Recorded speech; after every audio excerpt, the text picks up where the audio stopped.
Sepenggal puisi untuk Kiaiku.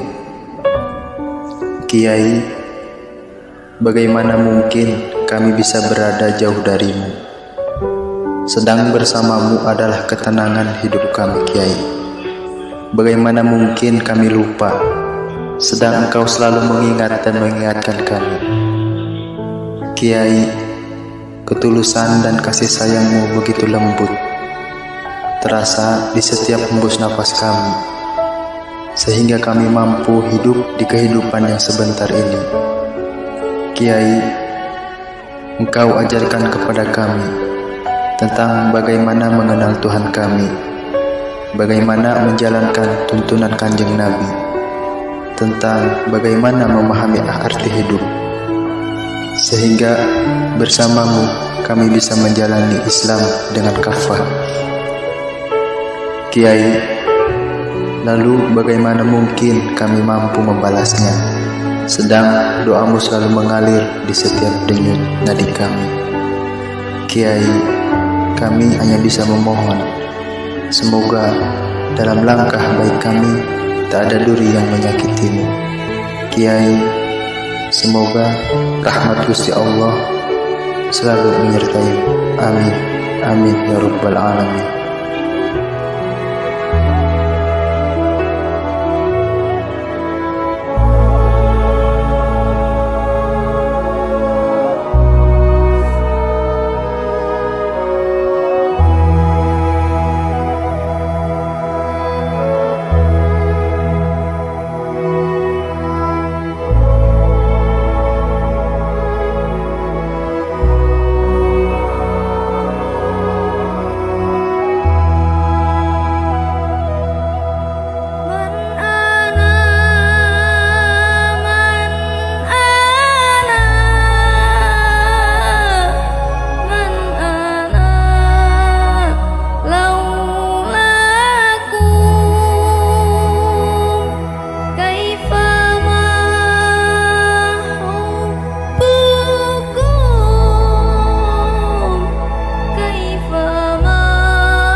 ikuti dan kita simak bersama pemaparan materi dari beliau Ustaz Zurraga Asmi.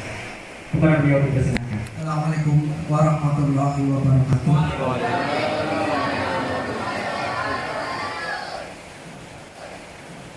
Alhamdulillah, nahmaduhu wa nasta'inuhu wa nastaghfiruhu wa na'udzu billahi min shururi anfusina wa min sayyiati a'malina. May yahdihillahu fala mudilla lahu wa may yudlil fala hadiya lahu. Asyhadu an la ilaha illallah wahdahu la syarika lahu wa asyhadu anna Muhammadan abduhu wa rasuluhu la nabiyya ba'dah. Allahumma salli wa sallim ala sayyidina wa maulana Muhammadin wa ala alihi wa ashabihi wa man tabi'ahum bi ihsanin ila yaumiddin. Amma ba'd. Yang saya hormati Romo Kiai Muflasid, pengasuh Pondok Al-Anwar Pegangin. Yang saya hormati segenap keluarga besar Pondok Pesantren Al-Anwar Pegangin yang tidak bisa saya sebutkan satu persatu, wabil khusus Gus Manan Abdullah. Ya, karena saya kenalnya dengan beliau ini kenal lama, jadi di Pegangin ini yang saya kenal secara pribadi itu Romo Kiai Muflasid dan Gusman. Kemarin baru kenalan dengan kita ketemu nggak sengaja di Purwokerto kan, jadi kenalan.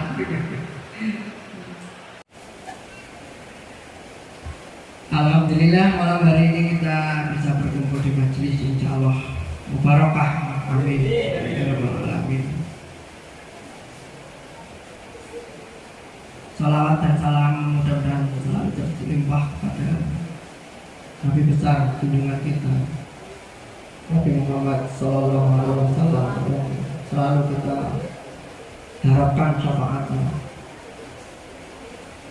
Sebelumnya saya minta maaf, pakai bahasa Indonesia saja ya Bos. Bahasa Jawa ini kurang welek banget. Kalau itu asalnya saya saking pesantren salah, pesantren modern, terus melanjutkan studi ke Mesir dosennya bukan kayak bahasa Jawa. Gitu, jadi bahasa Jawa ini bukan terbiasa, orang Jawa ini bukan Jawa. Nggak bahasa Inggris saja. Kalau nyuwun pangapunten iki saderenge. Kalau nanti saya itu jadi menggarami lautan, nguyain laut. Betul-betul itu gunanya jadi laut kudu nguyain. Kalau dia santri sak lawase aku. Selamanya santri. Kalau niati ya selamanya saya santri, coba nopo. Nek santri salah niku memper. Nek kiai salah kan bener memper iki. Jadi kula kan wedi, salah kan memper, santri salah ya memper. Iya.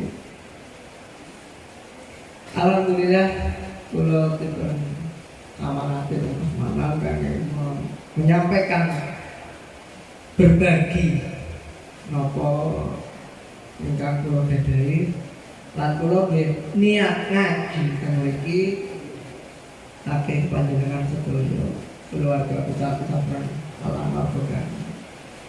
Karena siapa tahu ada ilmu-ilmu yang saya juga tidak tahu, ilmu-ilmu yang saya selama ini belum tahu.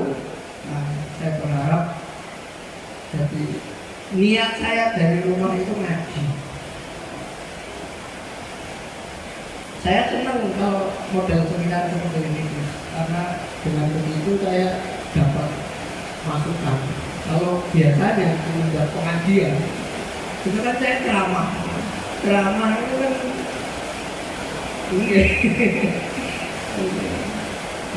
tidak ada timbal balik. Oke, langsung ke isi. saya diamanati oleh Gunungan untuk mengisi sebuah seminar. Mungkin kalau di dunia pesantren ya saya salut dengan gagasan dari Gunungan berani untuk mengadakan sebuah acara yang biasanya lazimnya itu diadakan di kampus ya biasanya seminar itu kampus. Tapi ini bentukan yang baru, gerakan baru yang luar biasa, saya apresiasi sekali. Silakan kita apresiasi karena ini mungkin jarang sekali pesantren yang berani untuk seperti ini. Kenapa? Karena biasanya penyakitnya orang alim itu seneng ngomong tapi nggak suka diomong. Itu penyakit. Karena ini gebrakan. Lalu nanti akan ada diskusi. Otomatis karena diskusi itu saya bukan yang paling pintar di sini sebenarnya. Gebrakan yang luar biasa. Sangat menggembirakan kemajuan di dunia pesantren. Mudah-mudahan acara seperti ini nanti berlanjut. Jangan sampai di sini, jangan sampai cuma sekarang, tapi berlanjut agar ini jadi tradisi. Karena tradisi para ulama kita, para ulama klasik itu juga bukan tradisi yang hanya sekedar guru menyampaikan ilmu ke muridnya saja. Tapi terkadang gurunya juga mengambil ilmu dari muridnya. Kita bisa contoh, ini mau dimasuk sedikit sebelum masuk ke materi. Kita bisa contohkan misalnya Imam Malik dengan Imam Syafi'i. Itu hubungan guru dan murid. Tapi Imam Malik dan Imam Syafi'i itu walaupun guru murid, tapi mereka itu kadang-kadang saling bertukar. Kadang-kadang Imam Malik itu mengambil ilmu dari Imam Syafi'i, kadang-kadang Imam Syafi'i mengambil ilmu dari Imam Malik. Ini tradisi ulama kita dan ini sangat bagus untuk dilestarikan. Kemudian saya diamanati tentang tema. Temanya itu kalau di banner itu apa? Akidah sosial. Nah, ini saya kalau di makalah itu teologi sosial. Jadi sebenarnya sama saja. Teologi siapa? Makalah apa? Teologi itu ya ilmu yang membahas tentang ketuhanan. Kalau di dalam Islam disebut tauhid. Theo itu kan bahasa Latin artinya Tuhan. Theos. Logi itu artinya ilmu. Teologi ilmu tentang ketuhanan. Kalau dalam Islam disebut ilmu akidah atau ilmu tauhid atau ilmu kalam. Kadang-kadang disebut ilmu kalam. Ilmu kalam itu apa? Kenapa kok disebut ilmu kalam? Karena bersumber dari pembahasan kalamullah. Awal-awalnya begitu. Karena yang dibahas itu kalamullah awalnya, akhirnya ilmunya disebut ilmu kalam. Walaupun tidak cuma ilmu kalam, tidak hanya ilmu kalam yang disampaikan di dalam ilmu kalam. Bukan hanya kalamullah yang disampaikan dalam ilmu kalam, tapi karena salah satu pokok bahasanya adalah tentang kalam. Teologi sudah dipahami, jadi ilmu tentang ketuhanan. Lalu kok dikaitkan dengan sosial? Gitu. Sosial itu kan hubungan antar manusia, hubungan antar satu manusia dengan manusia yang lain, tercipta hubungan namanya hubungan sosial. Apa hubungannya? Ya. Awal-awalnya sebenarnya ide untuk menghubungkan antara ilmu ketuhanan, ilmu tauhid, ilmu kalam dengan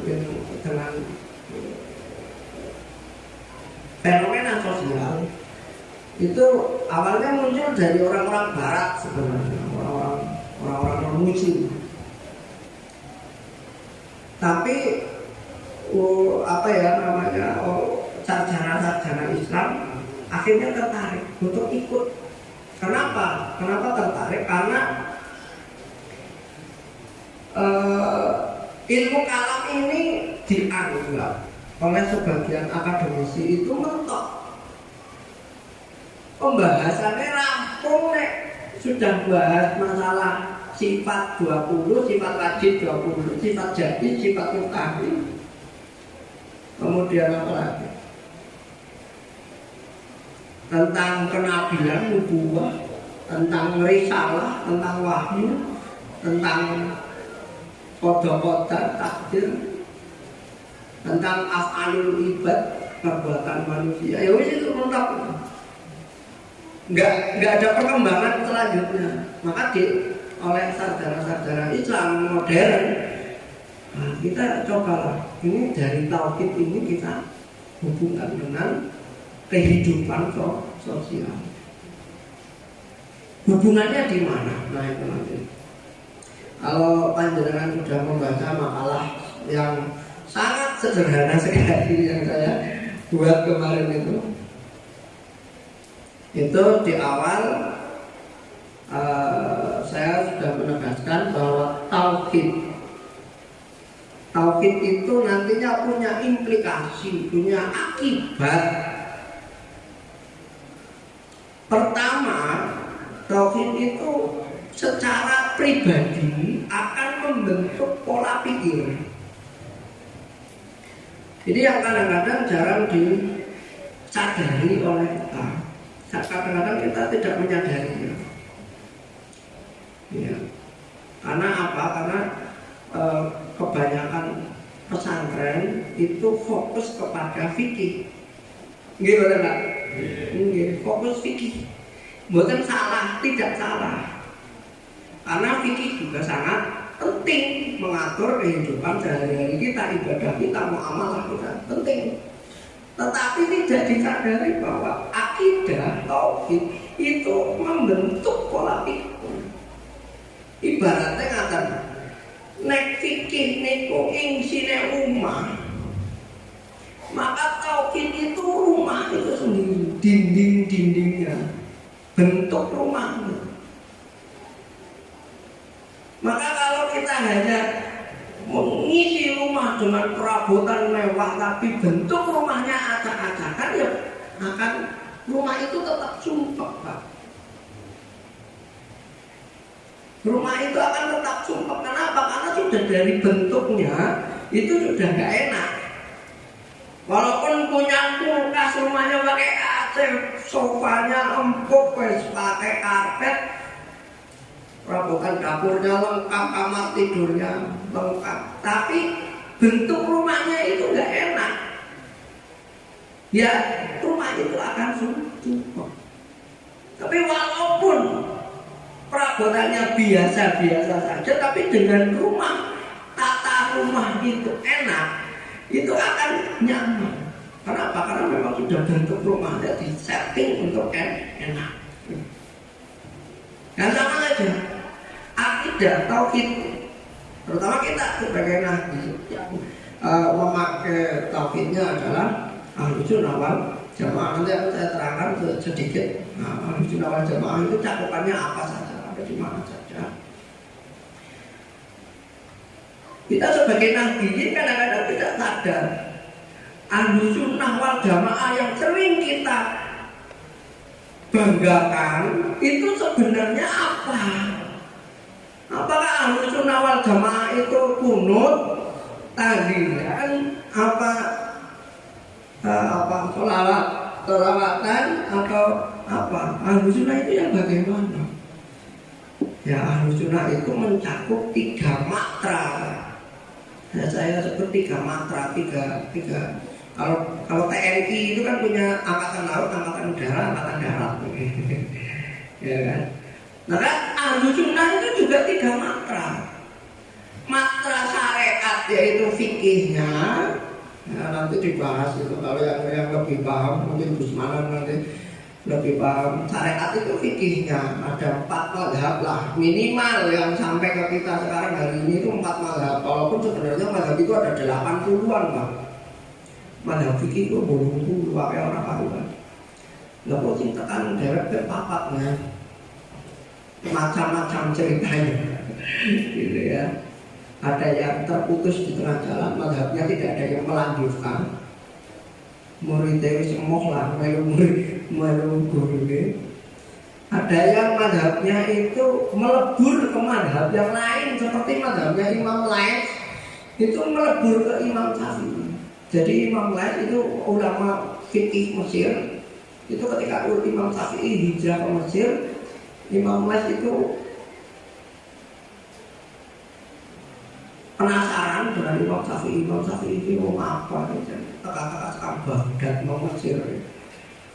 Nah, ternyata setelah berdiskusi, Imam Lais merasa bahwa Imam Syafi'i lebih pintar dari dia, maka santrinya Imam Lais itu disuruh pindah. Kowe aja melu aku maning melu Imam Syafi'i. Jadi akhirnya mazhab Laisiyah hilang dan melebur ke mazhab Syafi'iyah. Itulah ulama kita. Ulama kita itu luar biasa. Ketika ada kiai lain yang lebih pintar, santrinya kok boyong. Jangan pikir anak-anak gitu. Emang santrinya kok boyong. Mau kiai lain udah santri kok. Kalau ulama dulu itu boyong. Kamu ikut Imam Syafi'i, jangan ikut saya lagi. Kenapa? Karena dia lebih pintar dari saya. Saking rendah hatinya Imam Lais. Itu diantaranya banyak kemungkinan. Jadi madhab-madhab itu hilang. Tersisalah yang keempat. Bahkan yang keempat ini satu hampir hilang. Madhab Hambali itu hampir hilang. Kalau bukan jasanya Syekh Abdul Qadir Al-Jailani, madhab Hambali itu hilang. Syekh Abdul Qadir Al-Jailani yang sering kita kirimi Fatihah waktu tahlilan itu madhabnya Hambali. Tapi aslinya Syafi'i. Cuma sama gurunya itu Imam Syekh Abdul Qadir Al-Jailani itu kuwi dadi Hambali bae ada Syafi'i. Kok Hambali hilang kuwi. Orang asli terusna. Akhirnya karena napa nggih bektine kali gurune ya wis terima bae aku dadi Hambali. Padahal janjane Syafi'i. Syekh Abdul Qadir Al-Jailani itu aslinya Syafi'i. Tapi karena berpikir bahwa ini mazhab ini hilang kalau tidak dipertahankan. Gitu. Itulah, makanya akhirnya tersisa yang 4. Itu syariat. Matra pertama, matra kedua adalah matra akidah. Matra akidah dalam Ahlus Sunnah wal Jamaah itu cuma ada 3 mazhab yang diakui sebagai Ahlus Sunnah wal Jamaah. Yang pertama Asy'ariyah, mazhab Abu Hasan Al-Asy'ari, kemudian mazhab Maturidiyah, mazhabipun Abu Mansur Al-Maturidi, kemudian Ahlul Hadis, mazhabipun Ahmad bin Hanbal. Terus Ahmad bin Hanbal itu selain ahli fikih juga seorang ahli akidah. Mazhabnya Ahlul Hadis, masih diakui sebagai Ahlus Sunnah wal Jamaah. Itu menurut Syekh Ali Jum'ah Mesir ya. Terus menawarkan jangan itu ningali kitab Al-Bayan 5 Azharul Adhan karya Syekh Ali Jum'ah. Dalam bidang akidah Ahlus Sunnah wal Jamaah itu terdiri dari 3 mazhab itu. Asy'ariyah, Maturidiyah, kali Ahlul Hadis. Okay. Jadi selain itu apa orang Ahlus Sunnah wal Jamaah? Selain itu bukan Ahlus Sunnah wal Jamaah, tapi kita tidak boleh mengkafirkan selagi kiblatnya sama. Azhar itu ya jadi kafir-kafir. Sebab selagi kiblatnya masih sama, nyembah Gusti Allah, Nabi Muhammad, Qur'ane Quran itu nggih wong Islam. Perkara salah dan berdosa itu kan urusannya Gusti Allah. Ngantos dene Wahabi ya ampun dikafir. Nah, jan mriko kafir-kafir akan mriki. Ini betul apa? Terus apa di kafir akan ya Pak? Ya bok menawane Gusti Allah niku paring pangapunten. Niku lah lucu nama Jawa niku kata itu. Terus matra terakhir adalah matra akhlak yang itu tasawuf. Matra akhlak makanya enten Islam, syariat, iman, akidah, ihsan niku nggih tasawuf. Nah, Ahlu Sunnah wal Jamaah tasawuf ugi ada batasan-batasan. Mulane enten thariqah napa? Muktamad ya, thariqah kalau muktamad. Terus thariqah yang bisa kita pegang. Enten patah niku thariqah. Tapi yang umum dikenal di Indonesia niku paling betul nggih Qadiriyah, Naqsabandiyah, Sadiliyah, napa malih? Mesir enten malih, Mesir niku enten Rifaiyah, kemudian Ja'fariyah, niku kita sih Ahlu Sunnah.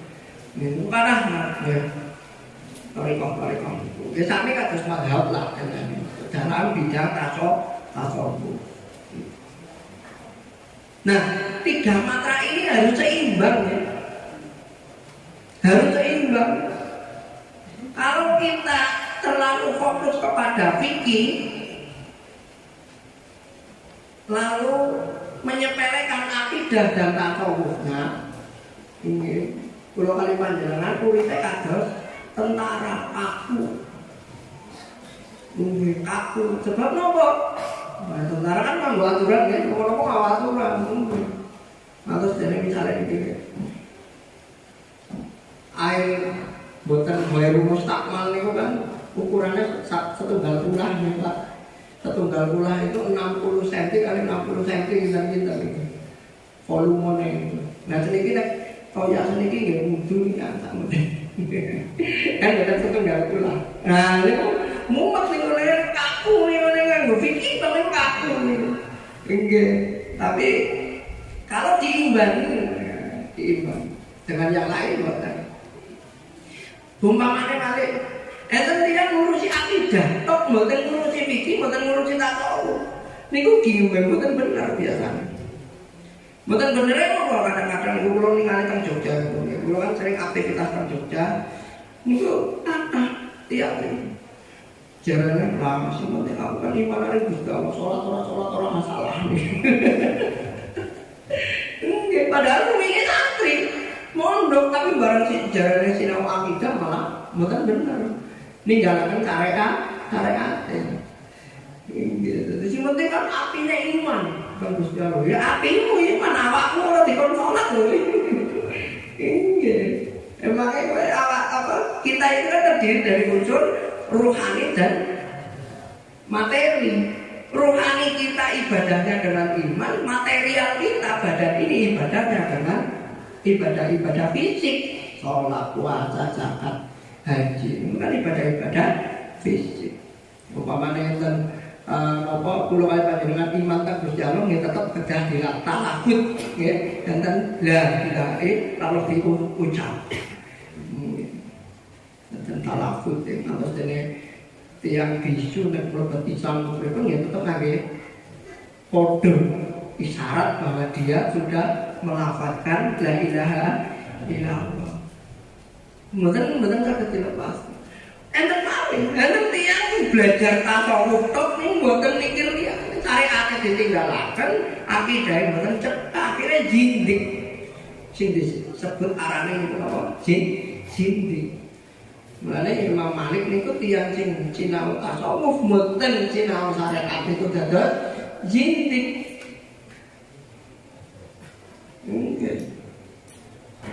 Ngaku nek makrifat teng Gusti Allah ora tau salat. Makrifat apa nih? Nggih, lombok niku. Nek doa la ilaha illallah dari niku, nek kita takdir niku pendusta besar orang yang mengaku usul kepada Allah, sampai kepada Allah tapi tidak pernah menjalankan syariat Gusti Allah. Mboten saged makrifat teng Gusti Allah mboten salat. Mboten puasa, mboten zakat, mboten saged. usul kan Gusti Allah. Ujarane iki rekop sangat usul kan Gusti Allah. Gimana? Iya. Itu. Nah, 3 mantra itu penting.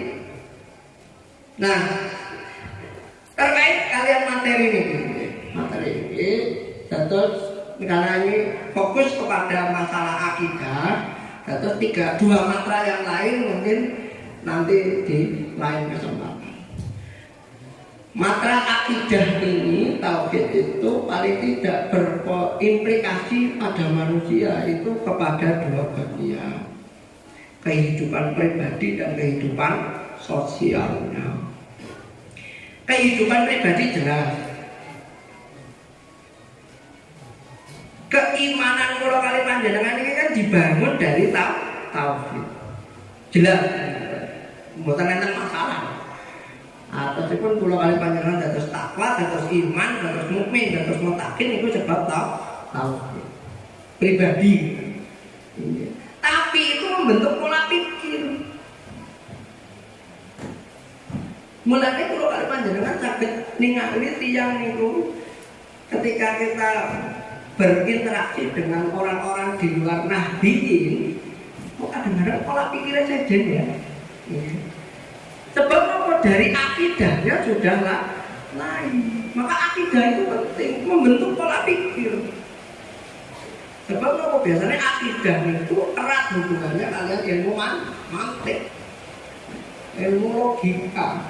Sebab akidah yang pun buatan beres, uteknya itu buatan beres, pola pikirnya buatan beres, cara dia bertindak ugi buatan beres.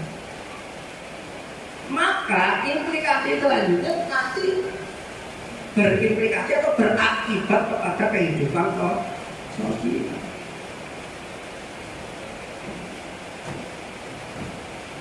Benten betul nggak nih ibu?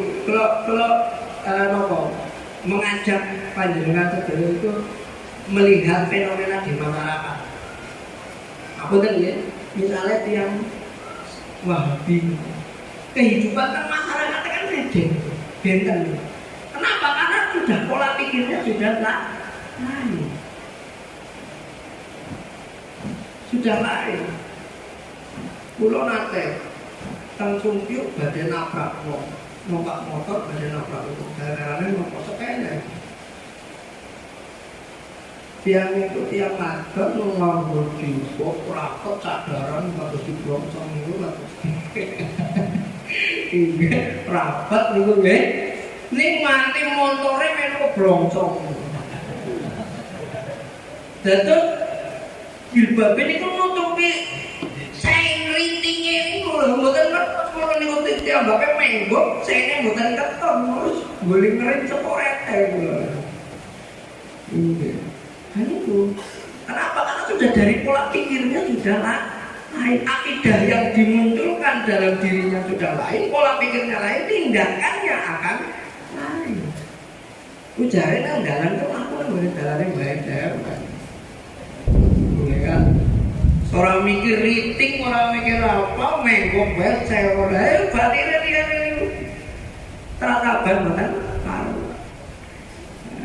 Ini kan kalau dereng nate kejadian kasus itu, nek kali misalnya ibu-ibu nganggo seragam muslimat, ini betulnya mbak-mbak nganggo seragam matanya. Dereng nate kejadian kasus itu sebabnya perilakunya sudah memunculkan akidah, tapi mungkin nggak kerasa dari dalamnya nggak kerasa bahwa dia itu sebenarnya menerapkan keahlusunahannya dalam kehidupan, tapi nggak kerasa. Malah mempengaruhi kehidupan sosial. Nah, kalau kehidupan pribadi itu nantinya efeknya iman dan takwa, maka kehidupan sosial ini nantinya akan rahmatan lil alamin. Islam itu diturunkan rahmatan lil alamin, maka tauhid itu haruslah rahmatan lil alamin. Rahmatan lil alamin itu semuanya. 3 mantra itu syariat, akidah, tasawuf itu harus rahmatan lil alamin. Karena Islam itu rahmatan lil alamin. Panjenengan sholat kangge syariat ya tetap kedah rahmatan lil alamin. Contohnya apa? bener bahwa teng syariat teng fikih itu sholat kedah rapat sofe ya, teng fikih bener kedah rapat, tapi dia kedah Ramadan yang ngalamin rapat, tapi nih buatan berarti panjenengan berubah sikile tangganya tidak ini kan buatan Ramadan yang ngalamin kan, enggak kan? Dia mungkin secara fikih benar, tapi nek berubah sikile tangga, nek kasih tanggane mengkiri begini, lagi diuber terus. Nah ini kan di luar sholat apa harus kita sikile wong dia. Terus dia fikih tapi Ramadan dia alami. Mulane nopo nek sedekah nggih Al-Qur'an menganjurkan kita untuk Ramadanil alamin, sedekah benar. Tapi ketika sedekah itu merendahkan orang yang menerima sedekah, dia bukan saya. Enggak Ramadanil alamin. Tasawuf harus Ramadanil alamin. Sebab apa? Tasawuf itu bukan berarti orang yang sufi itu adalah orang yang mengucilkan diri dari dunia. Ibnu Athaillah katakan dari itu ya. Kalau mungkin nanti akan banyak mengutip Ibnu Athaillah karena referensi saya lebih banyak ke kitab-kitab dari Thariqah Sadiliyah. Beliau lebih akrab dengan Thariqah Sadiliyah daripada yang Naqsabandi atau Qadiriyah. Karena di Mesir itu kebanyakan Sadiliyah, kebanyakan mayoritas. Belajar pulau sana Ikhwan Thariqah ya, derek kuat terus Ikhwan Thariqah. Tapi lebih banyak merujuk. Ibnu Athaillah Al-Sakandari itu mengatakan bahwa orang yang sufi itu tidak berarti dia meninggalkan hubungan sosial dengan manusia. Justru seorang sufi itu hubungan dengan sesama makhluk harus bagus, harus baik. Nah yang terakhir akidah. Orang berakidah itu juga hubungan sosialnya harus baik, harus bicara rahmatan lil alamin. Tauhid itu bukan berarti kita dengan bertauhid malah justru musuhan kali tangga. Mungkin sedikit terjadi fenomena teng masyarakat itu kan alasannya derene bertauhid akhir-akhirnya nopo musuhan kali tangga.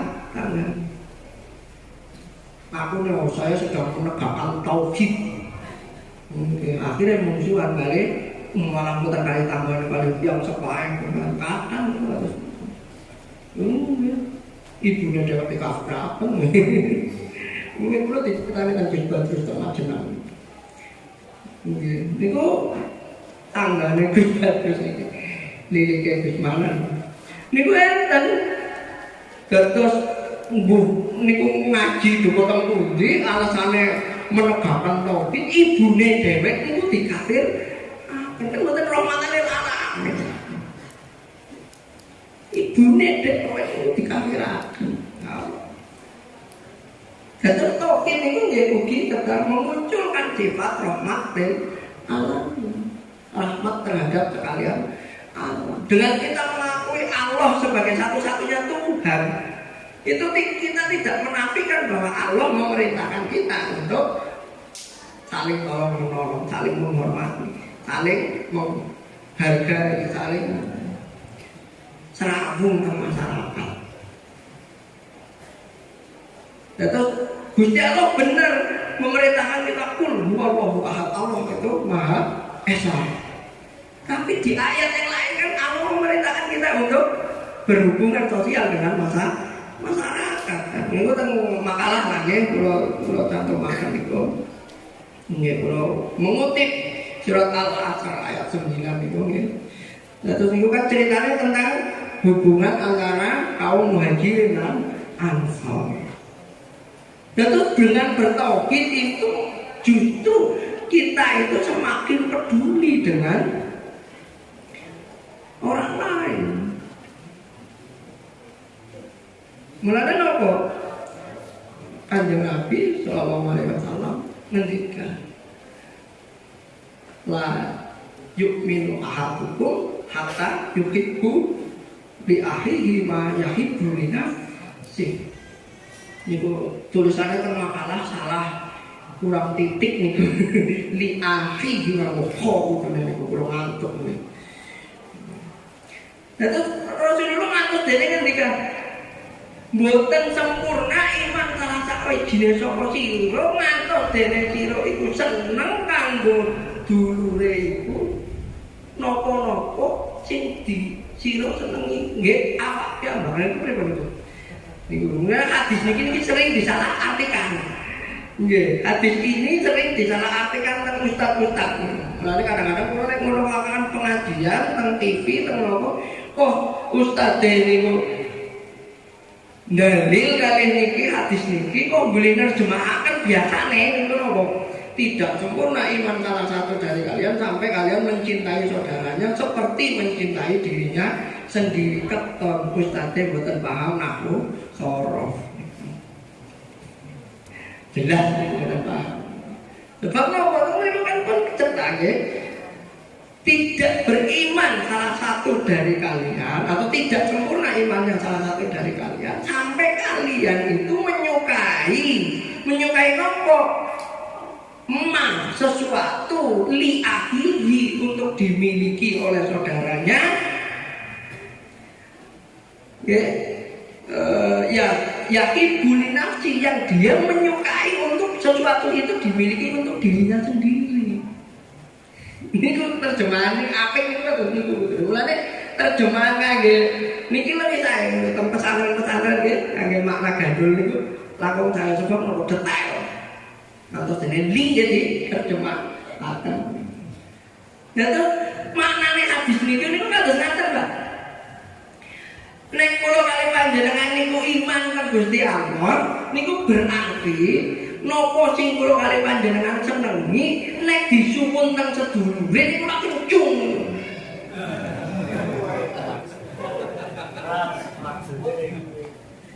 Terus misalnya panjenengan niku gadah motor niku seneng banget motor niku dulure nyuwun kan motore mbok aku mana bawa.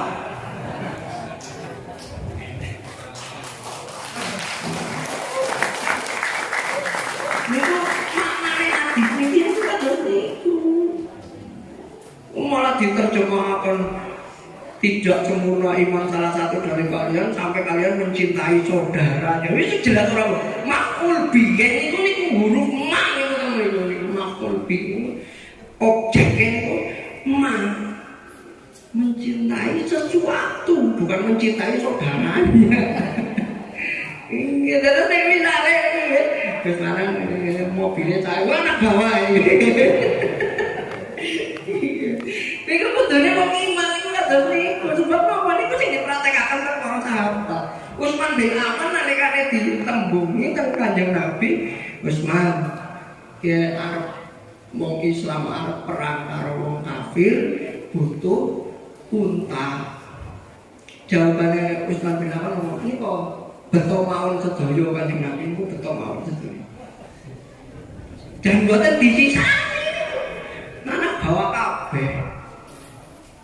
Ya terus wong iman niku kados niku kudune. Nggih. Raja kok iman. Nggih.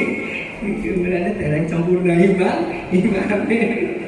Tetapi yang sempurna iman niku nek duwe napa nggih pun diikhlasaken kangge dulure.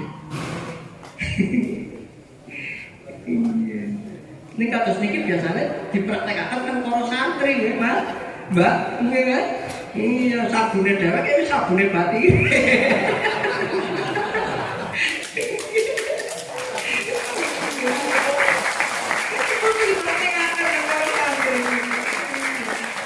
Iman iki kados niku. Ya sabune tapak lawe dienggo bae. Ora ketanggo budiken bareng-bareng. Terus iman itu kados niku.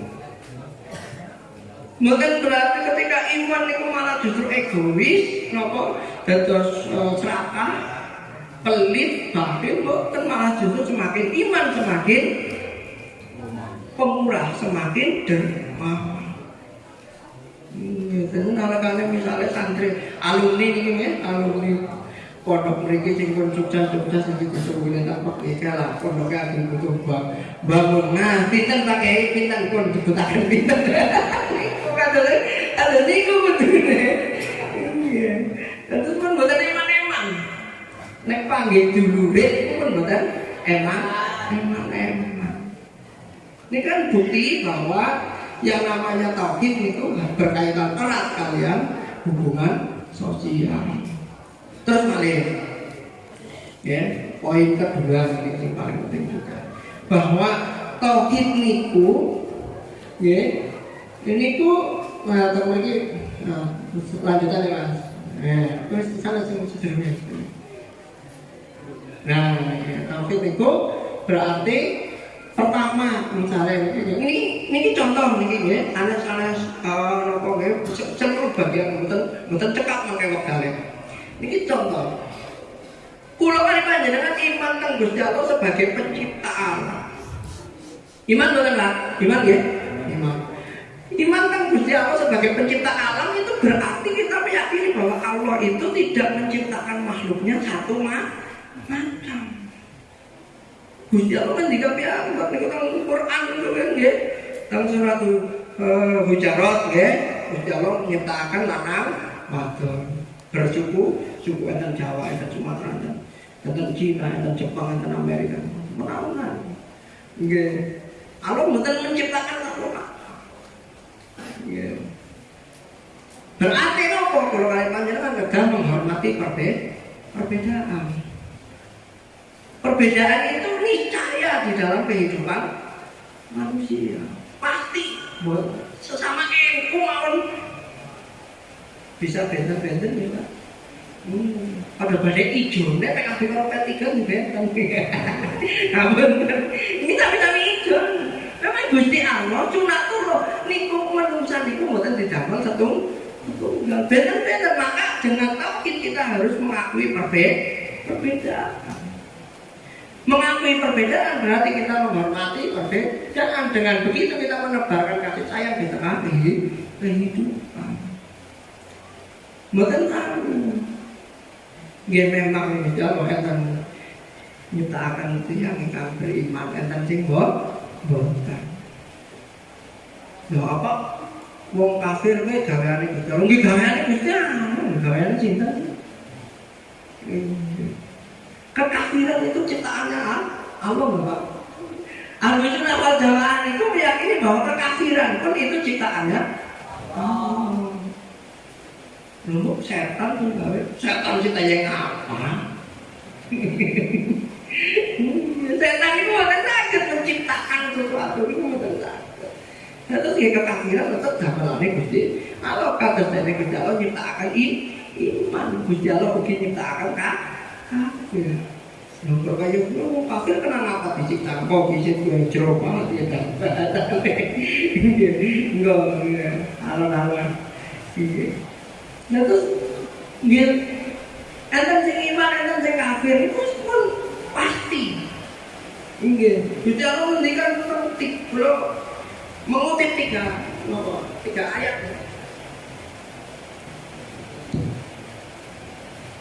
Walau sya'allahu la ja'alakum ummatan wahidan. Kalau Allah menghendaki, Allah akan membuat kamu satu umat, satu jenis. Walakin yudhilu may yasha wa yahdi man yasha. Kan Gusti Allah nggih enten sing disasaraken, enten sing diparingi pitu. Itu boten sami teng ayat sanete walau sya'allahu lho jamaah manal huda nek Gusti Allah kersa sedaya manungsa niku iman saged. Tapi mboten kersa Gusti Allah memang mboten kersane sedaya umat manungsa niku iman. Teng ayat salajengipun walau sya'a rabbuka la amana man fil ardi kulluhum jami'an. Nek Gusti Allah kersa niku sedaya makhluk, sedaya manungsa teng alam dunya niki iman sedaya niki Gusti Allah mboten kersa. Pertanyaanipun kenapa? Ini mulai mandang terus melebat masalah aku. Nah, terus Ahlussunnah wal Jamaah mau meyakini bahwa kekafiran itu diciptakan oleh Allah, bukan setan. Tapi setan itu tempat munculnya kekafiran. Maka nisbat kafir atau nisbat keburukan terhadap setan itu nisbat idofiyah. Nah, cara ilmu kalam. Hanya nisbat sandaran kok nek enten sing disalahaken itu setan mawon sing disalahaken ampun Gusti Allah. Dan misalnya ini perbuatan maksiat niku sing damel Gusti Allah tapi disandaraken teng setan. Ben apa? Ben nek sing disalahaken itu setan secara ilmu atau ilah akan dari mulai kita pahami. Jadi sing disalahkan setan aja. Oh maksiat gara-gara Gusti Allah. Mboten asal kados niku taruh. Dadi sing disalahkan tetap setan. Tapi kalau kali panjenengan kita yakin bahwa setan itu tidak mampu menciptakan kejahatan. Setan itu mboten saged apa-apa. Mulane sufi niku seorang sufi niku nate di tangleti teng masyarakat. Saya panjenengan niku carane nglawan setan ku pripun? Carane nglawan setan niku pripun? Jawabane saya niku apa? Lah setan mbok apa dilawan? Setan bisa apa? Jawabane setan niku saged itu setan niku mboten gadah daya napa-napa lha mbok enten kalimat la haula wala quwwata illa billah. Mboten enten daya lan kekuatan kejabat saking Gusti. Kalau berarti setan mboten gadah daya. Wong apa dilawan? Niki sufi nggih, telane para sufi saking yakine bahwa daya kekuatan niku saking Gusti. Lo setan pun mboten gadah daya. Tetapi setan itu jadi tempat untuk disalahkan. Jadi Ibnu Athaillah nanti ngendikamane bahwa setan itu kaya dene pel kain peleng masjid. Terus nek masjid niku enten kotoran, ben kotorane temempel teng pel. Iki apa ditempelaken teng masjid. Jadi setan itu kaya pel. Ben kotorannya temempel teng kain pel. Itu apa? Jadi setan nggih mboten saged menciptakan kejahatan. Nah, terus niki pertanyaannya niku teng makalah kula nggih mencantumkan. Kenapa Allah tidak menghendaki semua orang beriman saja? Kenapa Allah digawe Islam kabeh? Kenapa kok anak sing kafir? Ini kadang-kadang muncul pikiran kados iki. Nggih, muncul atau pikiran-pikiran kados iki. Cara bahasa niku nek awarid kadang lintasan pikiran ganggu. Kenapa ya orang iman kabeh? Paling boten teng mriku kula mencantumkan ada 3 alasan. Yang pertama, nggih, teng mriku imannya menungsa, imannya manusia itu bukan kebutuhannya Allah. Kenapa kok Gusti Allah mboten damel sedaya menungsa iman? Sebab apa? Imane manungsa niku Gusti Allah mboten butuh. Gusti Allah niku ghaniyun maha berkecukupan, mboten butuh panjenengan iman ten Gusti Allah mboten butuh iman niku kebutuhan manusia. Terus Gusti Allah mboten butuh dibela bener. Napa Kyai Haji Abdurrahman Wahid nanti ngendika Gusti Allah kok dibela. Gusti Allah memang mboten butuh dibela, jangankan dibela, diimani mawon mboten butuh. Nek sedunia niki kafir sedaya Gusti Allah mboten lengser keprabon. Mboten lengser. Apa terus wis ora ana sing iman marang aku wis langsung pensiun. Mboten kan? Kita Gusti Allah tetap dados pangeran tinggal dengan nggih. Terus mboten butuh imane menungsa. Mulane kok menungsa mboten dipaksakan. kados dene malaikat dipaksa iman sedaya utawa kados dene iblis dipaksa kafir sedaya. Menungsa itu Allah mau ingin membuktikan bahwa dirinya tidak butuh disembah, maka diciptakanlah manusia agar membuktikan bahwa dirinya tidak butuh disembah, manusia dibebaskan. Ono kowe nantinya kafir aparat iman, ono wajib butuh. Ya terus bukan nek Gusti Allah menciptakan malaikat kali menciptakan setan roh, maka tidak terbukti asmane Gusti Allah sebutannya apa? Al-Ghani, Al-Ghani. Bukan terbukti sebab apa? Oh berarti Gusti Allah itu malaikat. Butuh diiman, iman itu. Makanya nopo Gusti Allah menciptakan manusia untuk membuktikan bahwa dirinya nggak butuh diiman, orang butuh apa? Ini yang pertama. Yang kedua, bene dunia niki sing diciptakan kan Gusti Allah niki enten maknane, Pak. Bu, Mas, Mbak. Enten makna, ada maknanya. Dunia ini akan bermakna ketika manusia itu punya pilihan iman dan kafir.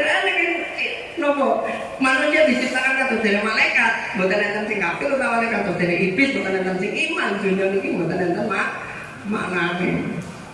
Sebab nopo maknane dunia sih nopo? Maknane dunia itu kangge ujian. Karena ternyata dia teng Quran ya.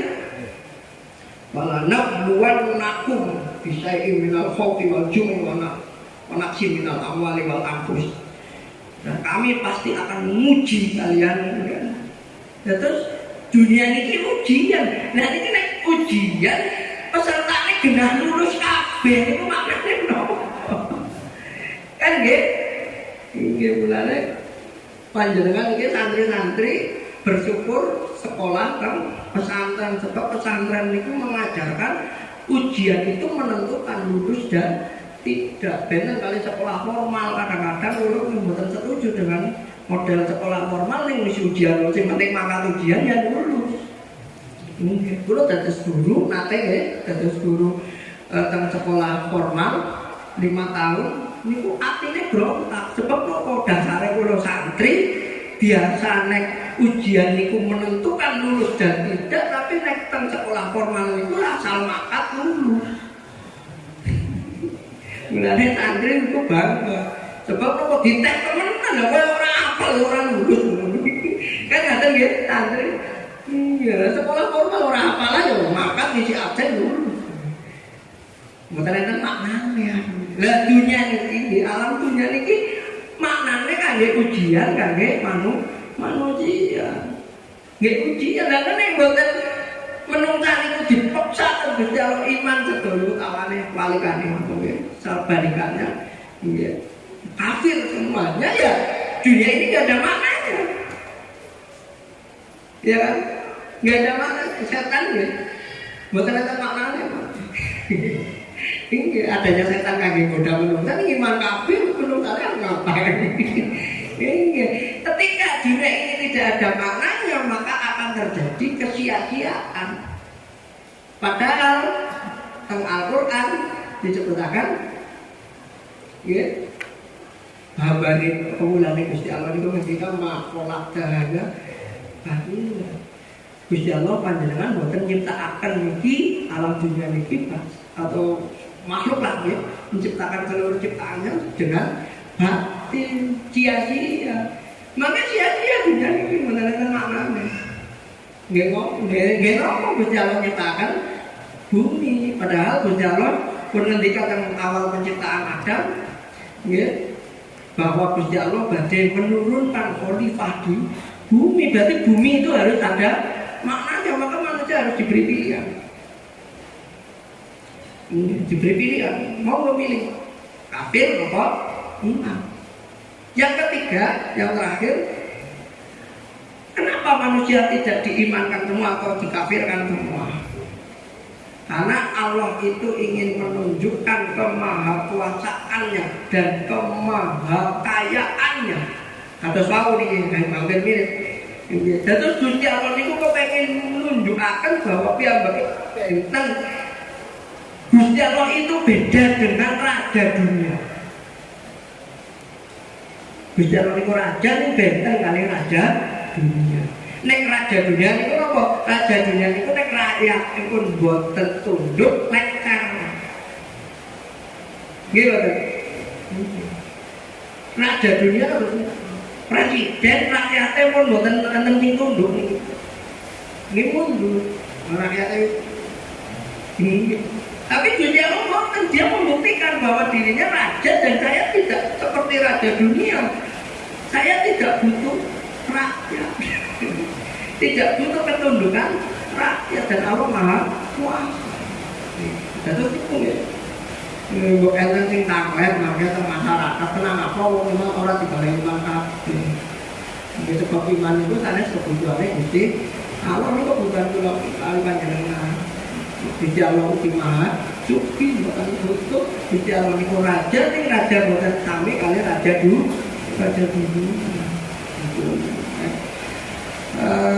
Terus mana itu ya? Jam bisa ikut guys. Salah si hutan ini lah ya. Hutan ini. Ada apa? Subhat, paham ya Pak? Subhat. Subhat itu. Ada pertanyaan yang tidak jelas yang kadang-kadang dilempar oleh orang-orang yang bahasa lingkungan itu liberal lah. Kadang-kadang kan Gusti Allah menciptakan perbedaan, betul. Berarti kalau begitu perbedaan ini pasti, ya betul. Berarti karena perbedaan ini pasti tidak ada yang paling benar di antara perbedaan tersebut. Berarti kabeh agama padha. Niki harus dibantah. Harus dibantah. Ini kadang-kadang angel nggandai. Tapi harus dibantah. Kenapa? Dengan kita menghormati perbedaan, itu tidak berarti semua agama sama. Hati-hati deh, mas antri, mbak antri, mbak nakin mereka itu kuliah kadang-kadang ketemu orang-orang apa gitu. Harus dibantah. Kita menghormati perbedaan. NU terutama menghormati perbedaan. Di Indonesia NU menghormati kebinekaan tunggal ika. Tapi tidak berarti semua agama benar. Orang kabeh agama benar. Kenapa? Ya, jadi begini. Tetap bahwa kita harus meyakini bahwa Islam itu adalah satu-satunya agama yang benar. Tetap. Kenapa? Karena bahkan kita ambil contoh keadaan di masa Rasulullah. Karena di masa Rasulullah saja kerabat dekat, keluarga dekat Rasulullah pun itu tidak semuanya gimana kan? Abu Jahal, orang-orangnya Rasulullah, Abu Thalib begitu, bukan itu. Artinya apa? Rasulullah menghormati perbedaan. Ketika ada orang yang tidak beriman, tapi juga Rasulullah tidak membenarkan mereka. Dan sedikit perbedaan itu sebagai alasan bahwa kabeh agama benar, kudune Rasulullah nggih beneraken paman. Nyatane Rasulullah mboten beneraken paman, ya paman aja mlebu Islam, tetap diajak debat Islam. Berarti membuktikan bahwa Islam ya benar. Terus ampun salah paham loh. Jangan sampai salah paham bahwa kita menghormati perbedaan itu membenarkan yang berbeda dengan kita. Kita hormati tapi tidak kita benarkan. Tetap harus kita berpegang pada keyakinan bahwa Islam, akidah Islam adalah yang benar. Kemudian terakhir sebelum saya lanjutkan tadi tanya jawab, ini tambah tentang titik tolak atau berangkatnya akidah kita Ahlussunnah wal Jamaah itu dari mana? Ini penting agar apa? agar kita bisa membedakan akidah kita Ahlus Sunnah wal Jamaah dengan akidah orang lain. Minhum lah kata panjenengan. Iya. Maka untuk itu kita harus tahu beberapa mazhab akidah di dalam Islam. Yang pertama, saya mulai dari yang masa awal Islam muncul ada akidah namanya Khawarij. Khawarij ini waktu ada bahwa Khawarij ini adalah cikal bakal dari Wahabi yang ada di masa sekarang. Cikal bakal.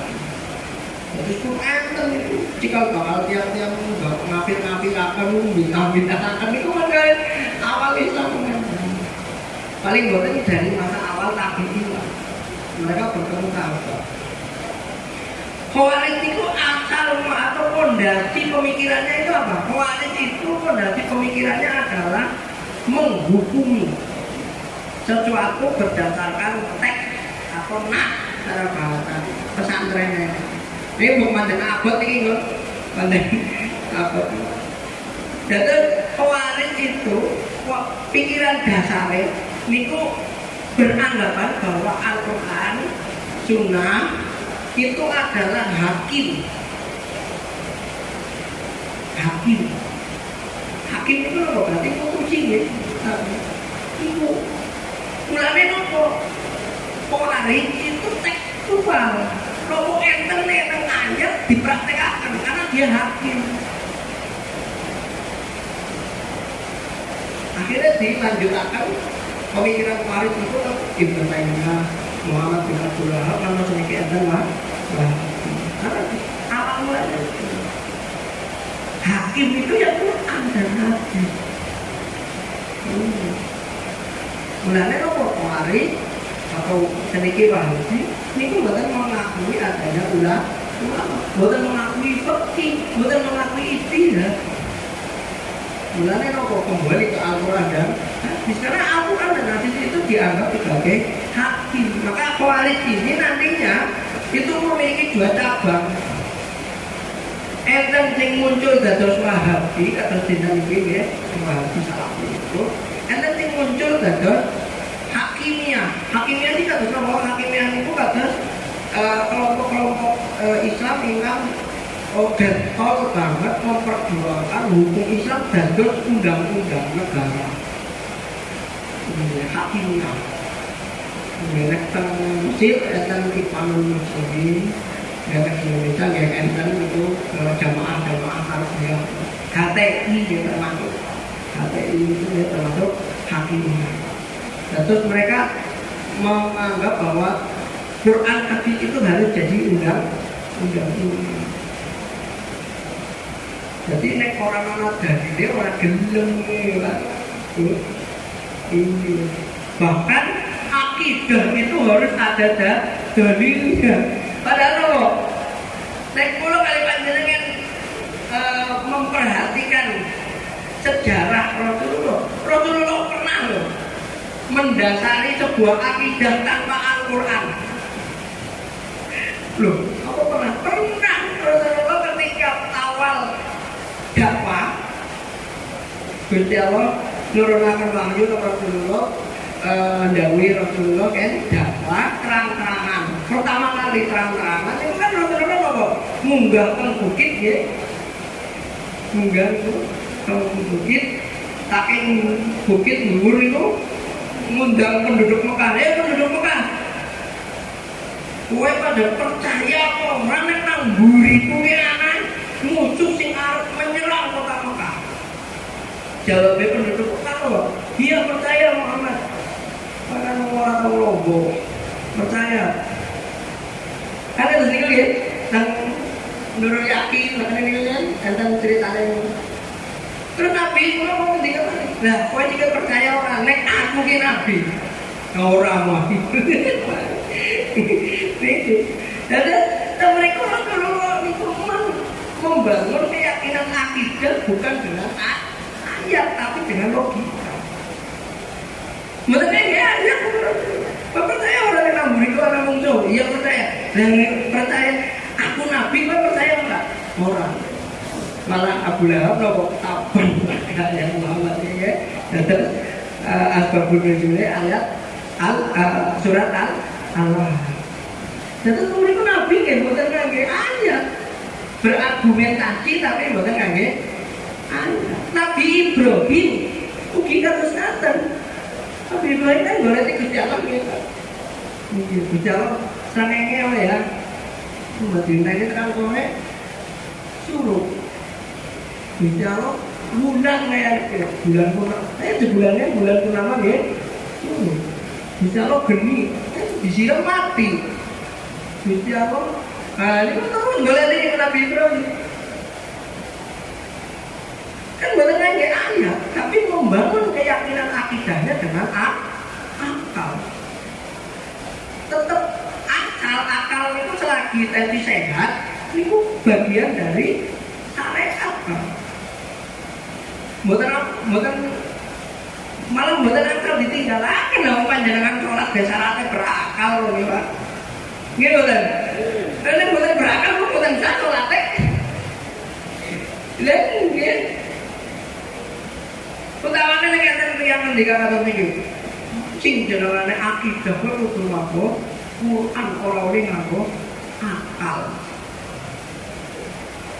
Lalu beli nyauri itu enak mawon Mbak, mboten usah didalili tiap atus niku. Enak.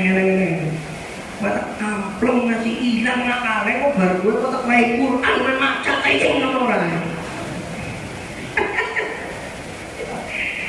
Wong nek kita maca tak amplong maning. Nganti ilang akale. Artinya kalau mau Quran ya tetap ngangge akal kan. Ini Nabi Ibrahim mungkin apa? Kali-kali Gusti Allah Nabi Ibrahim menungsan itu bar mati bakal dibangkit. Akan Nabi Ibrahim ngendikan, loh, pola Robi kayak patuk sial mau tak? Duh, pangeran kula kok perpanjangan muritakan mau mati.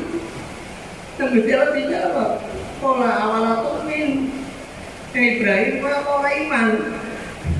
Jawaban Nabi Ibrahim apa? Pola bala. Nggih kula iman Gusti Allah, malaki lihat main nakal kalbi tapi kangge yakinaken ati kula akal kula iki ben tunduk. Akhirnya kalau Gusti Allah memberikan argumentasi secara akli. Nabi Ibrahim ngantos Nabi Ibrahim yakin bahwa akidahnya itu benar. Terus kita akal betul ditinggalkan. Mulanya kaitan tiang ini kan ada nama jenengan. Ini jawabannya betul betul dia nggak ngecap melek banget. Ini kamplengnya kau ngasih amnesia kok baru gue pada Quran yang macam orang. Itu betul sakit ya. Kali-kali kalau kali panjenengan akad hilang kan betul sakit mau Quran. Ini mau Quran dia tetap pakai akal. Mulanya nopo. Oke, ini kok ya Khawarij niku berasumsi bahwa Al-Quran itu hakim. Konsekuensi kados seniki enten panjenengan ketika kepanggih kali yang salafi. HTI kan kados niku. Terus enten malih kelompok asmane Mu'tazilah. Mu'tazilah niki dasarnya adalah keadilan. Dan terus anggapannya tiap Mu'tazilah niku ini kali pengetahuan ya, Mas Andre ini ngomong bingung kok Mu'tazilah apa? Nggih, Google bae. Kanggo Google apa? Itu. Jadi Mu'tazilah itu kelompok pernah ada di dalam sejarah Islam. Mereka berasumsi bahwa akidah itu dibangun dari pandangan bahwa Allah itu wajib untuk berbuat adil. Gusti Allah kudu adil, ora adil ora. Dados adil itu dados sifat wajib kami Gusti Allah padahal ahli sunnah kan mboten nggih, mboten tetep. Dados Gusti Allah bagi ahli sunnah ora adil ya ora apa-apa. Lah kersane Gusti Allah ora adil ya ora apa-apa, kowe apa protes. Nggih kan. Tapi bagi Mu'tazilah itu adil, harus adil. Mulane apa? Mu'tazilah itu beranggapan manusia harus bisa menciptakan perbuatannya sendiri. Hukum sebab akibat itu harus pasti. Ini Terus misalnya nek kertas niki kula bakar kudu kobong. Sebab apa? Gusti Allah kudu adil. Sing jenenge kertas dibakar niku kobong ya karena Gusti Allah adil. Ya memang kudu kobong niku tanggapane mutan. Kemudian nanti malik muncul Jabariyah. Jabariyah ini paling aneh Mu'tazilah. Jabariyah punya pemikiran bahwa Gusti Allah itu Putro Maha Kuasa. Maka karena Gusti Allah itu Putro Maha Kuasa, kekuasaannya Allah sampai membuat manusia itu tidak bisa berbuat apa-apa. Mboten saged berbuat nopo-nopo. Mantuk dene perbuatan manusia itu dinisbatkan kepada Allah. Jadi misalnya punten bapak ibu makom berarti niku sing makom Gusti Allah. Niku Jabariyah. Jadi manusia napa nggih wayang lah. Mboten saged napa-napa. Nggih. Mas buat santri niki mandi, nggih berarti sing mandi Gusti Allah.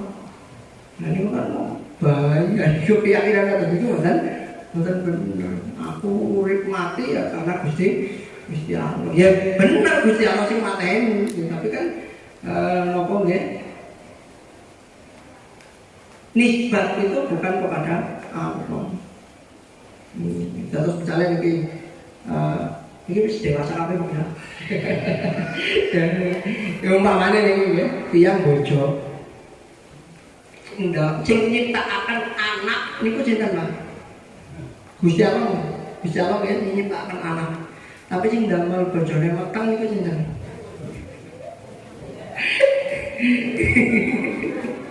Iya kan?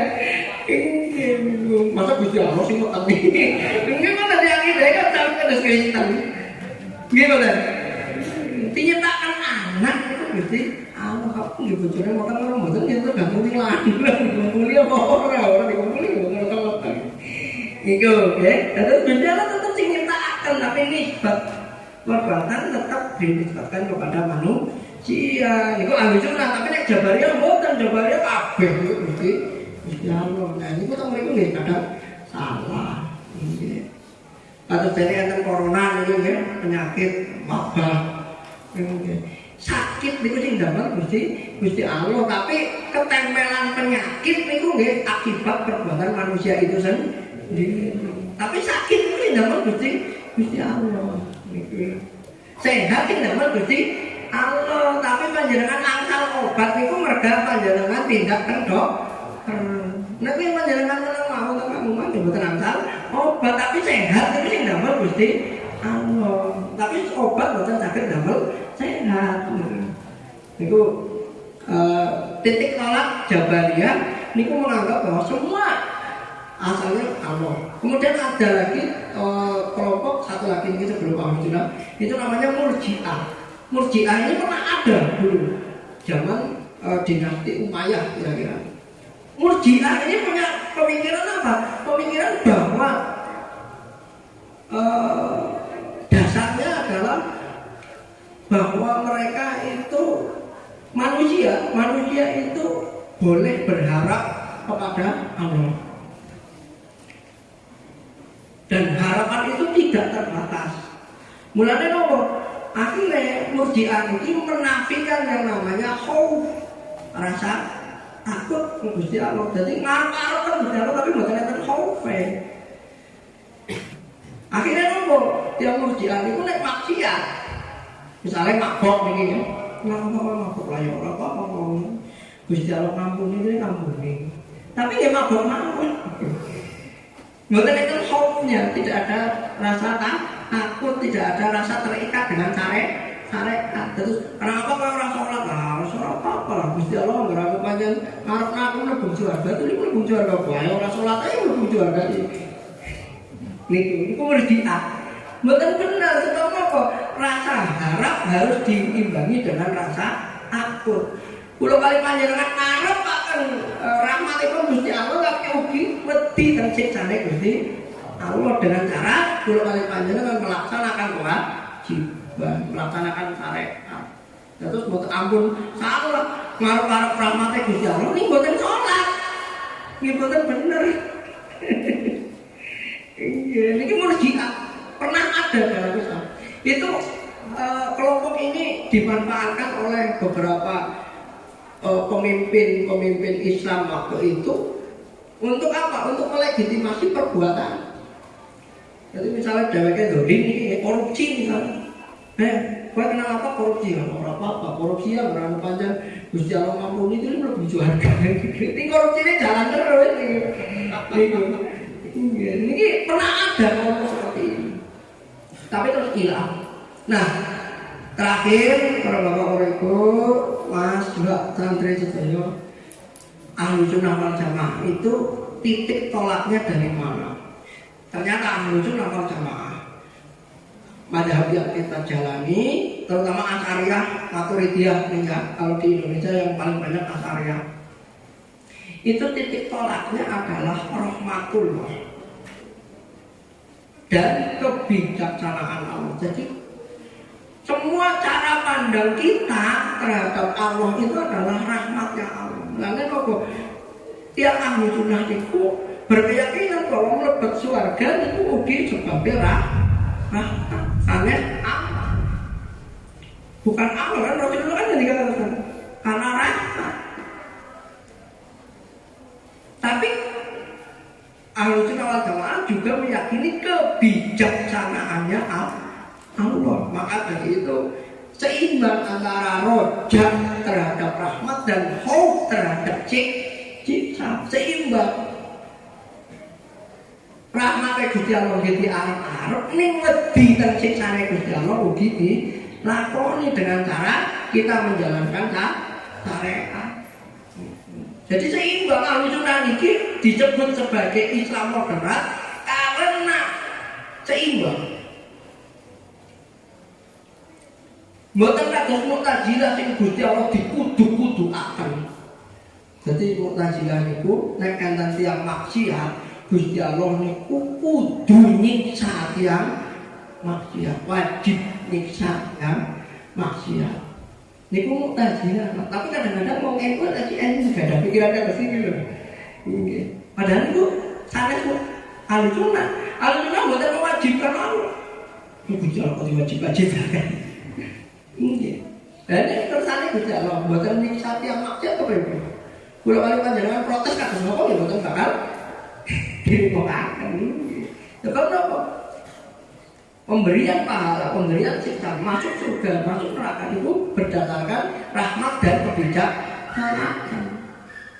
Kebijaksanaan dan rahmatnya Allah, bukan karena kita mewajibkan Allah. Ini kadang-kadang itu ya. Nah, sering aja ngetes yang itu. Oke, ada wong maksiat itu wajib disiksa kok. Ya wajib.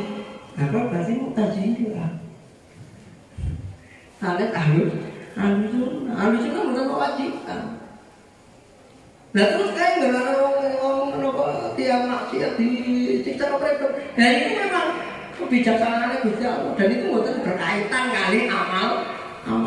Memang kebijaksanaan.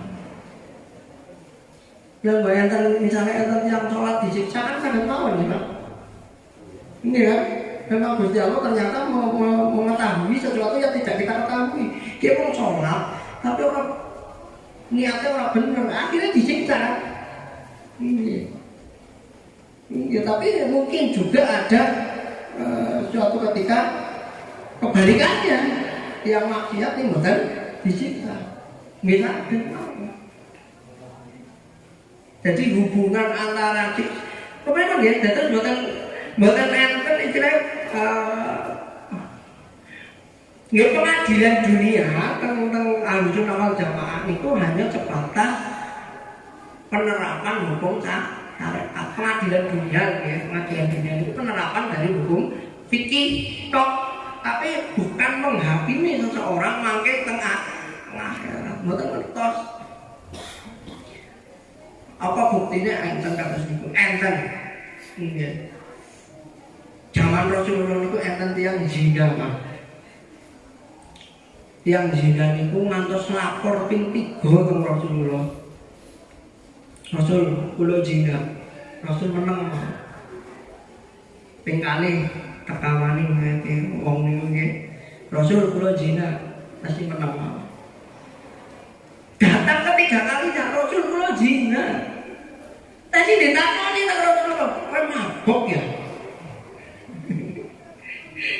Tadi mau guli ngomong mboten sadar niku, napa niku maksudnya. Kowe guli ngomong kerasa ora ini. Dan apa? Dari hadis itu dapat diambil kesimpulan bahwa Rasulullah itu masih mengharapkan bahwa orang berzina sekalipun mugi-mugi dipun paringi pangapunten teng Gusti Allah. Mboten langsung di hati. Mboten langsung kok zina kebuki. Mboten. Diharapkan agar dia itu menarik pengakuannya sebab ikrar yang teng fikih kan saged ditarik gitu. Ikrar pernyataan itu kan saged ditarik. Rasulullah berharap tiang itu menarik pernyataannya dan Gusti Allah ngampuni. Padahal yang pun tetap yang nggak ngaku, yang nggak zina. Jadi akidah al-sunnah itu berlandaskan dari rahmat. Di al karena orang maksiat ya mau kalah mau tobat deh. Tapi tekan mati kok ini. Kalau nanti di tangga itu tangga barongan, karena dia bunuh diri pak, bunuh diri. Anu bunuh diri, nyolati kok liwe hukumnya. Ya secara fikih orang uli, nggih betul, nggih kan? Secara fikih loh ya, secara fikih. Mungkin tapi bukan rahmatan yang alami, bukan nyolati. Sebab apa? Mesti timbul fitnah yang lebih besar di masyarakat kalau misalnya nanti yang bunuh diri, masyarakat sekitarnya mengkiri, bukan kurun nyolati. Akan timbul fitnah yang lebih besar. Lalu kalau priwe yang jawab ini, bingung belum? Nah, fikir orang uli, mungkin sudah fikir orang uli. Oh bunuh diri ini haram disolati, kepriwe. Kalau orang kita nopo, kalau ya fikir memang orang uli haram. Tapi kan, hukum dia nanti di akhirat tidak bisa ditentukan oleh fikih. Ya wis nyolati sebab hormat kan keluarganya, menghormati keluarganya. Iya, sebab menghormati keluarganya jadi disolati mawon. Nah, cetang itu kendak, yang kendak. Ini cetang antar polisi dan berbincang itu. Ini apa? Ini dia solati mawon sebab menghormati keluarga. Perkara pengadilan yang Gusti Allah itu akhirat kebenaran bersama kita. Hukum syariat tidak bisa mengadili manusia di akhirat, tapi bisa di dunia bisa, tapi di akhirat tidak bisa. Makanya Allah niku ndak pernah syariat niku mboten mengikat Gusti Allah piyambak. Tuh. Maaf. Syariat niku diciptakan untuk mengikat manusia, tapi bukan untuk mengikat Allah. Maka Gusti Allah terikat syariat. Kan mboten. Terus misalnya kata tiang seumur hidup orang tahu sholat mati ya secara syariat salah, tapi Gusti Allah itu bukan terikat syariat itu. Mbak ini misalnya Gusti Allah merasa tiang itu diselamatkan karena akhirat gitu, bukan apa-apa Gusti Allah bukan terikat syariat, tapi syariat itu mengikat manusia. Kalau oleh panjenengan terikat oleh syariat, tapi Gusti Allah bukan terikat syariat. Kami mawon hukum alam niku mengikat alam, tapi Gusti Allah bukan terikat hukum alam. Gimana? Hukum alam sing damel Gusti Allah, tapi Gusti Allah bukan terikat hukum alam, tapi hukum alam niku mengikat alam. Lha iso ora kados niku. Nggih. Kalau ceritanya tentang Gus Malam mau jeret tentang karang salam tentang banjir. Hukum alamnya bukan batuk, karang salam gunung mau banjir.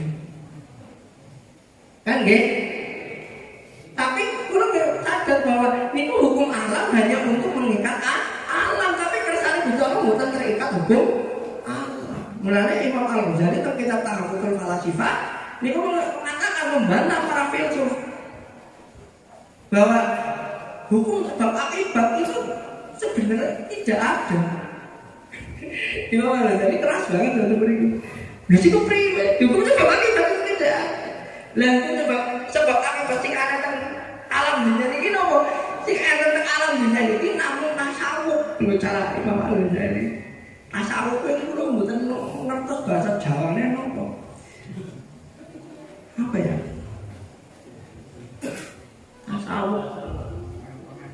Tasawuf niku koherensi cara bahasa mahasiswa niku koherensi matuk tok lah. Hanya matuk saja. Dados nek toya niki kula siramaken teng baju niki basah teles niku hanya matuk. Memang matuke biasane niku toya nek disiramaken teng baju niku dados basah. Matuke ngaten, matuke. Tapi kok tasawuf niku bisa berubah. Nalikane Gusti Allah mboten ngrasakaken. Kertas niki nek dibakar niku obong niku kebiasaan saja. Bukan karena kertas ini terbakar karena tersentuh api, tapi karena kebiasaannya nek kertas ketemu geni niku obong. Kebiasaannya niku. Tapi mboten pasti. Nah, ahli sunnah wal jamaah yakin seperti itu. Al-Ghazali punya argumentasi. Panjangan mau buku Al-Ghazali itu. Oh, terenteng-enteng itu argumentasi Al-Ghazali itu. Membantah para filsuf itu mulai dados kitab Al-Asmane Tahaffudzul Falasifah.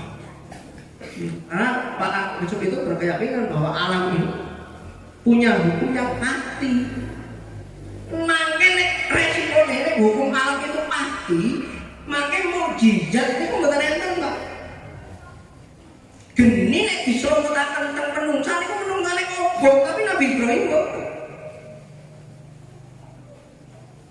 Menungsan nek mlebet wetenge Iwak Paus niku mati, tapi Nabi Yunus mboten.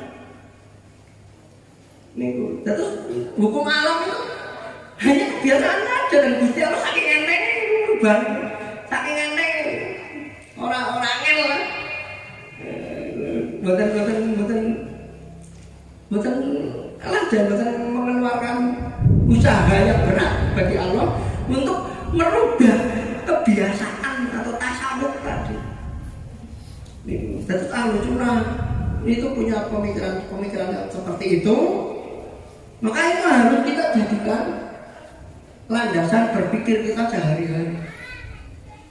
Panjenengan kerja niku biasane angsal harta. Biasane tok. Biasa. Tapi nek mboten angsal nggih mboten apa-apa. Tiyang nganggur niku biasane mboten enten rezekine tapi biasane tok. Nek tiyang wong gemblung wae ora ndek pegawean ngetan-ngetan nyuli rezeki wae. Biasane kan. Biasane tiyang nganggur niku mboten angsal rezeki tapi biasane buktine wong gemblung iki keluar dari kebiasaan. Ngetan-ngetan ya sehat kan. Wis krungu wong gemblung kena corona. Ya, orang-orang dia mau gemblung kena corona iki selama corona itu goleki berita. Oh, enten. No. Enten corona apa? Enten apa betul bukan kulo goleki kabar karena wong gemblung kuwi apa kena corona. Mbok enten kulo boten update. Enten boten? Enten. Ora sehat enten.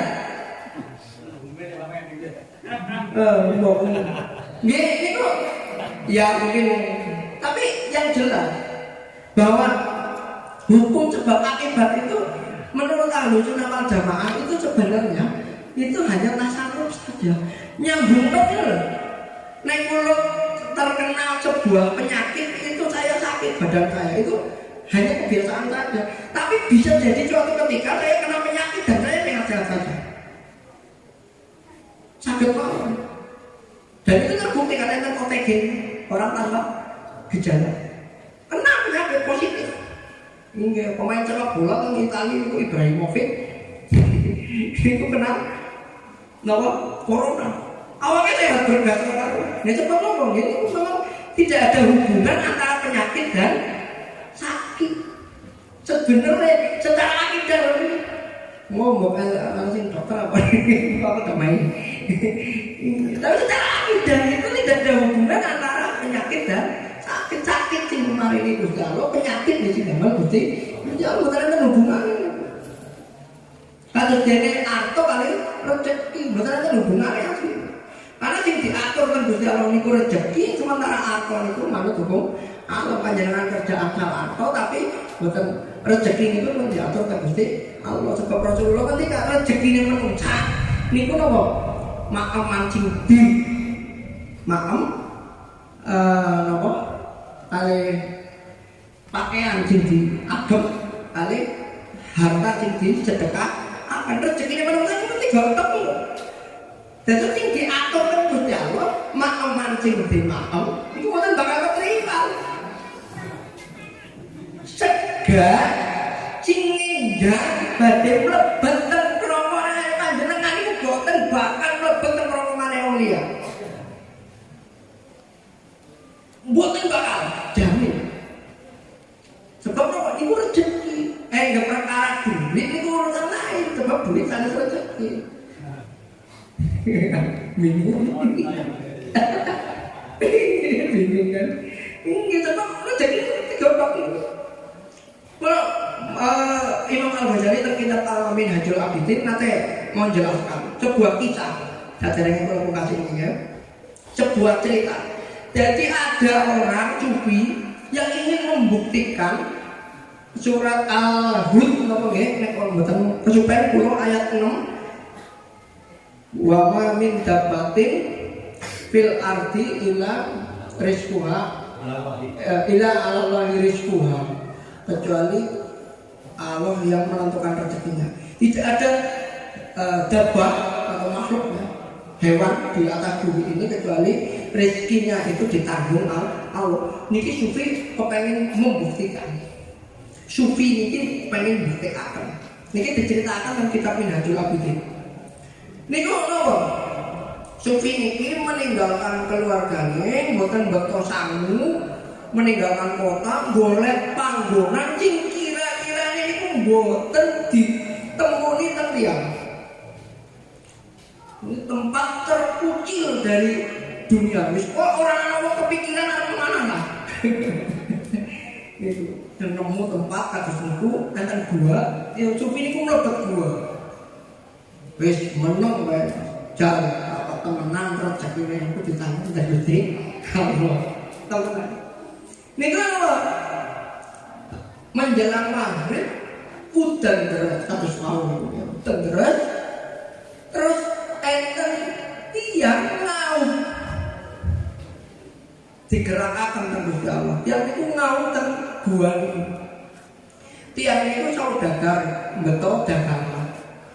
Iya, beto dagangan ngaum teng niku ternyata teng berdua enten iki tiyang ana wong pada ngaum. Nuwun sewu kalah derek ngaum iki kula mriki. Iki supine menang bae diajak ngomong iku ngomong bae. Salam ya iso dijawab pokoke. Meneng kok. Lah niku dia akhire nopo ngali ya apa udan-udan bunyi niku maghrib kan akhire bedian bakar kayu godhog banyu gawe anget-anget lah. Godhog banyu gawe dan ngetokaken roti. Nah, yang mempersiapkan nanti yang sanes kan godhog banyune nggih tiyang kali.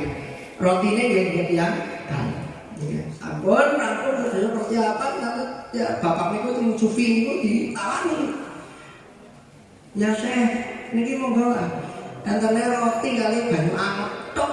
Mboten enten apa-apa niku monggo lah. Monggo. Ditawani ki meneng monggo. Mboten nyauri mboten apa. Meneng mawon. Akhire tiyang niku wong anu ngeli nggih, maaf ya, maaf. Wis ndelok didelok ki wong kayane mriyang apa ya? ditakoni kok mau rasa mau ditawani ora mboten namani. Tapi uri melek ambekan. Duh. Ki kok angger wong mati. Terus aku nang gua kene, aku darani pembunuh. Waduh bahaya ya. Mungkin kudu murid ya. Akhirnya apa? Rotine niku dijejel-jejelaken kok cangkeme suwi. Pak panjenengan kudu maklum temenan ya. Ora jenengan mati aku iki darani pembunuh ya. Dijejel-jejelaken niku, dan dijejel-jejelaken ora terima didulang. Jejelaken. Kudu maklum. Akhirnya supine iku guyu.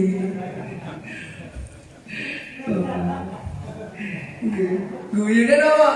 Akhirnya ternyata benar ngendikane Gusti Allah, wa ma min dabatin fil ardi illa 'ala Allahi rizquha. Gusti Allah sing mendame rezekine. Mah kula kali panjenengan iki makem niku namung sepi kuwi kok bingung. Nggih, kenapa kok bingung? Iwak paus gajah itu mame kathah banget ya ora bingung. Nggih bener. Iwak paus gedene kok terus niku kan mame kathah. Gajah kok ala ya pirang-pirang iku mame mboten bingung. Kula kadang mikir kula kali panjenengan mame paling-paling sepiring ning bingung direwangi korupsi direwangi ngerampok direwangi yo. Iki bingung temen iki. Terus rezeki niku benten kali angko, benten kali makeman rezeki itu lamun iku.